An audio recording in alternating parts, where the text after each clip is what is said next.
তাআলা তখন ডাক দিয়ে বলবেন, ও জান্নাতীরা, এই কোরআনের ভেতরে জান্নাতের কথা যা যা ওয়াদা করেছিলাম, বিশ্বনবী তোমাদেরকে যা যা শুনিয়েছে, উলামায়ে কেরাম জান্নাতের যে নাজ নেয়ামতের বর্ণনা যা দিয়েছে সব পাইছে তো?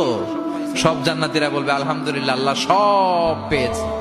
এক জান্নাতে হাত তুলে বলবে, আল্লাহ একটা পাই নাই, একটা পাই নাই। আল্লাহ বলবেন, সেটা কি? ওই জান্নাতি বলবে, আল্লাহ সব পাইছি কিন্তু তোমারে পাই নাই, তোমারে দেখি নাই, তোমার সৌন্দর্য কত বেশি আমরা জানি না। আল্লাহ সব পেয়েছি, একটা জিনিস পাই নাই। কি পাও নাই? তোমারই তো পাই নাই। যে আল্লাহ সব দিল তারা তো পাই নাই। আল্লাহ বললেন, ঠিক আছে, আমি আমার সৌন্দর্য এখন তোমাদের সামনে প্রকাশ করব। আমার গোপন রহস্যের ভেদ আজকে আমি জান্নাতীদের সামনে প্রকাশ করে দিব। কোন সুবহানাল্লাহ। উজুহু ইয়াউমাইযিন নাযিরা ইলা রাব্বিহা নাযিরা। সেদিন জান্নাতীদের চেহারাগুলো পূর্ণিমার চাঁদের মতো উজ্জ্বল থাকবে।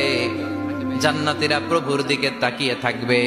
বিশ্বনবী বললেন, ইন্নাকুম সাতারাউনা রাব্বাকুম আয়ানান কামা তারাউনা হাযাল কামার। নিশ্চয়ই তোমরা জান্নাতের ভেতরে তোমাদের রবকে সচক্ষে চাক্ষুষ তোমাদের দুটি চোখ দিয়ে দেখবে, যেমনি আজকের পূর্ণিমার রাতে চাঁদটাকে তোমরা দেখতে পাও। এই চাঁদের দিকে তাকালে চাঁদের সৌন্দর্য যেমনি দেখো, সেদিন চাক্ষুষ দুটি চোখ দিয়ে তোমরা আল্লাহ তাআলার সৌন্দর্য দেখবে। কোন সুবহানাল্লাহ। রব্বুল আলামিন বিশাল জান্নাতের ভেতরে এক কনফারেন্সের আয়োজন করবেন।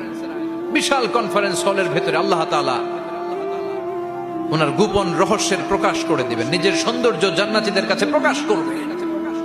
লক্ষ লক্ষ নবীরা বসবে ওই কনফারেন্স রুমে, সবার